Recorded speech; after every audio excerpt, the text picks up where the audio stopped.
Tensions escalating at the Strait of Hormuz. It happened overnight, despite President Trump calling off powerful strikes against Iran. Now the commander-in-chief says a peace deal could be signed in the coming days. Max Gordon joins us from Dubai in the UAE with more. Hey, Max. Hey, good morning. Peace could be coming to the region, but the Gulf still remains on edge, waiting to see what happens.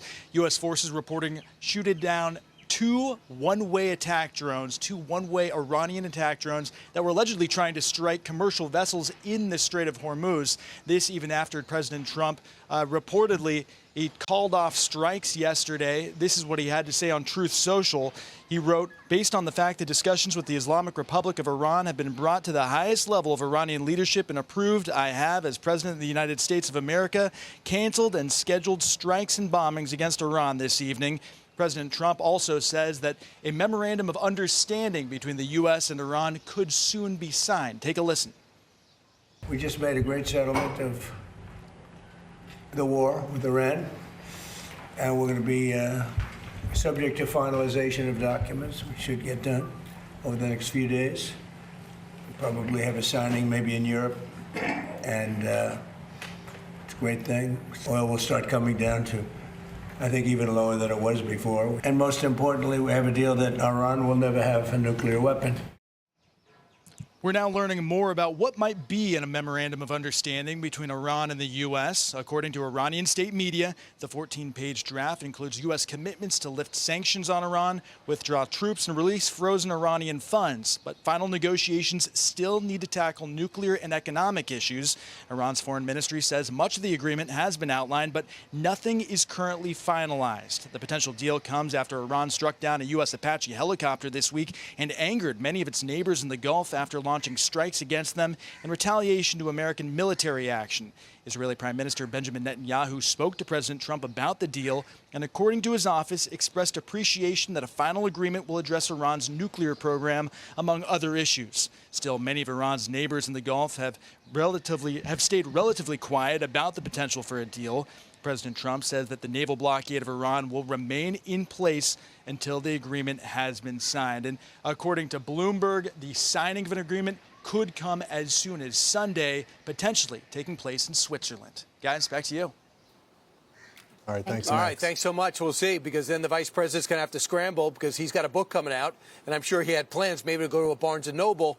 I'm not sure if he'll change those plans, but if the president tells him to, I think he has to. So, guys, what's in the deal? Let's just take a look at some of the bullet points and some things that we know for sure. Strait of Hormuz, open, toll-free, end of story. Return to war shipping volumes within 30 days, and that's about 100 ships a day. Right now, they're getting between 20 and 30. We lift our blockade on their blockade, and Iran receives temporary sanctions relief. That's easier to digest than getting the funds unfrozen. So then they're going to negotiate in detail for the next 60 days, and they want this to extend all the way to Lebanon. And one of the sticking points has to be, Ainsley, as you know, is it's not Lebanon and Israel that's the problem. Correct. They're getting along. It's Hezbollah that rockets Israel. That's the problem, and Israel responds. So that's one of the many places where this could be like falling downstairs. Yeah, if you talk to anyone who's been to Lebanon, I always heard Beirut was such a fun city, such a beautiful city. But now because of Hezbollah, the area is just not safe. So you don't have as many Americans traveling over there.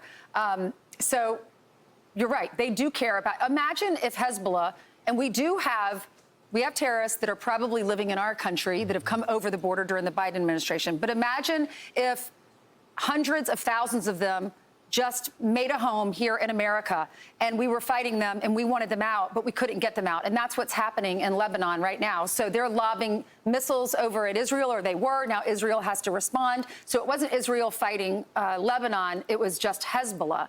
The proxy that is paid for by Iran. And that's why, should the president unfreeze the billions of dollars that is Iranian money that's overseas and in bank accounts, they want that money unfrozen. But what will they do with that money? Will they use it to fund these proxies? Will they use it to fund Hezbollah? Or will they use it to, to rebuild their cities that have been bombed by Israel or by America? Well, they definitely have to rebuild some of their infrastructure, but their stated goal as a country is this terror against the United States in Israel. So whether they do it within the next 3 years or they delay it 5 or 6 years, that is their stated goal. And they can't exist without it. And you're exactly right, Ainsley. This is why the president says that the funds is going to be released in a phased approach. The Iranians wanted the money up front. The president said no. Also, Brian, you were talking about that blockade. I'm being told just because the blockade is being lifted doesn't mean that the troops are coming home. So they will allow the flow to take place, but the troops may stay to make sure the enforcement is in play, just in case Iran tries to, pull a fast one on us. Yeah, we took out another one of those ships, guys, yesterday that just said, I'm going to ignore the blockade, so we blew up their engine room. That's the way it is. One of them was an Indian vessel 2 days ago. There's a blockade there for a reason, and we got to enforce it. That's just the way it is. So the blockade on the blockade, which was unbelievably effective, is one of the reasons we're talking. And I don't know if you noticed it. I looked everywhere before the show started, go to the Middle Eastern outlets, all the ones I can read. And this would-be deal is different in that we always hear the president being optimistic, and then we hear Iran not being optimistic. This time, the most negative thing I hear is we're not there yet, as opposed to the crazy Americans, death to American, all the rhetoric. I think that hitting them for 2 days sent a message, we'll do it again. Right. And I think the analogy of a boa constrictor just slowly suffocating them, I think got through to them. So we'll see if something happens in Switzerland this weekend. Well, according to Axios, 2 sources told Axios the deal has been approved on the Iranian side at high levels, but likely not by the supreme leader. So that might be the holdout right now. Maybe they have to find him because he's in hiding. So it's hard. It's harder to communicate. Exactly. Be sure to like and subscribe for all the Fox News latest on YouTube and catch full shows streaming now on Fox One.